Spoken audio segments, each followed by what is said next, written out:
Friends, US Iran ഒരു agreement അടുത്തൊക്കെ എത്തി എന്നുള്ള ന്യൂസിന്റെ പുറത്ത് വെള്ളിയാഴ്ച ഡൗ ജോൺസ് ക്ലോസ് ചെയ്തത് 294 പോയിന്റ് കയറിയാണ് ക്ലോസ് ചെയ്തിരിക്കുന്നത്. അറ്റ് പ്രസന്റ് നിങ്ങളോട് സംസാരിക്കുന്ന ഈ സമയം US30 ഓപ്പൺ ചെയ്തിരിക്കുന്നത്, US ഫ്യൂച്ചേഴ്സ് ഓപ്പൺ ചെയ്തിരിക്കുന്നത് 290 പോയിന്റ് പ്ലസിലാണ് ഓപ്പൺ ചെയ്തിരിക്കുന്നത്. അതുപോലെ തന്നെ കമ്മോഡിറ്റി മാർക്കറ്റ് നമ്മൾ കറന്റ് ക്രൂഡ് 4.6% താഴെയാണ് ട്രേഡ് ചെയ്യുന്നത്. അതുപോലെ തന്നെ ഗോൾഡ് സ്ലൈറ്റ് ആണെന്ന് കയറി 0.41% കയറിയാണ് ട്രേഡ് ചെയ്യുന്നത്. സിൽവർ ഓപ്പൺ ചെയ്തിരിക്കുന്നത് 3.5% കയറിയാണ്. ഇതാണ് ജനറലായിട്ട് കാര്യം. ഇനി മാർക്കറ്റ്സ്, ഏഷ്യൻ മാർക്കറ്റ് ഓപ്പൺ ചെയ്തിട്ടുണ്ട്. ഏഷ്യൻ മാർക്കറ്റ്സിൽ അറ്റ് പ്രസന്റ് ഓപ്പൺ ചെയ്തിരിക്കുന്നത് ജാപ്പനീസ് മാർക്കറ്റാണ്. 1737 പോയിന്റ് പ്ലസിലാണ് ഓപ്പൺ ചെയ്തിരിക്കുന്നത്. സോ ഇതെല്ലാം കാണിക്കുന്നത്. അതുപോലെ തന്നെ ASX market, S&P ASX 2 point മുകളിലാണ്. സോ ഇതെല്ലാം കാണിക്കുന്നത് ഇന്ന് മാർക്കറ്റിന്റെ വലിയൊരു പ്ലസിലേക്കുള്ള മൂവ്മെന്റിനെ കാണിക്കുന്നത്. പ്രൊവൈഡഡ് ബാഡ് ന്യൂസ് ഒന്നും വന്നില്ല എങ്കിൽ, ഇപ്പം നിങ്ങളോട് സംസാരിക്കുന്ന സമയം മൂലം നിഫ്റ്റി ഓപ്പൺ ചെയ്യുന്നവരെ 3 മണിക്കൂറുണ്ട്.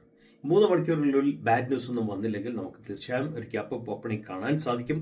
അത് ഗ്യാപ്പ് നമുക്ക് വേണ്ടത് കാര്യം നിഫ്റ്റി ഓൾറെഡി റെസിസ്റ്റൻസിന്റെ ലെവലിൽ കിടക്കുകയാണ്. ഒരു വലിയൊരു ബ്രേക്കൗട്ട് കൊടുക്കട്ടെ എന്ന് നമുക്ക് പ്രാർത്ഥിക്കാൻ സാധിക്കും.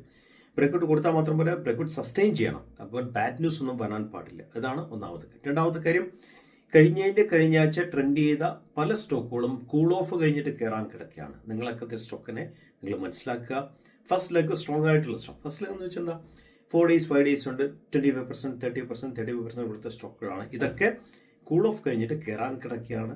ശ്രദ്ധിക്കണം, കൂൾ ഓഫ് എന്ന് പറയുമ്പോൾ ശ്രദ്ധിക്കണം, ഒരു സ്റ്റോക്ക് 30%, 35% ഒരു ലെഗിൽ കയറിയാൽ കൂൾ ഓഫ് എന്ന് പറയുന്നത് വിത്തിൻ 8 to 12% ഉള്ളിൽ കൂൾ ഓഫ് കംപ്ലീറ്റ് ചെയ്യണം.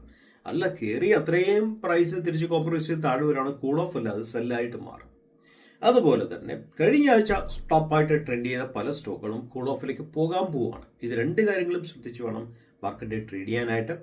നമ്മുടെ ഒരു സെഷൻ ഇന്നലെ പ്ലാൻ ചെയ്യായിരുന്നു. പക്ഷേ ഇന്നലെ സെഷനിൽ പങ്കെടുക്കാനുള്ള ആൾക്കാരുടെ എണ്ണം കുറവായതുകൊണ്ട് തന്നെ ആ സെഷൻ ഞാൻ അടുത്ത ആഴ്ചത്തേക്ക് മാറ്റി, അടുത്ത സൺഡേയിലേക്ക് മാറ്റി. താല്പര്യമുള്ളവർക്ക് വീണ്ടും എനിക്ക് മെയിൽ ചെയ്യാം. സോ ദാറ്റ് സെഷൻ ഡീറ്റെയിൽ അയച്ചു തരുന്നതായിരിക്കും.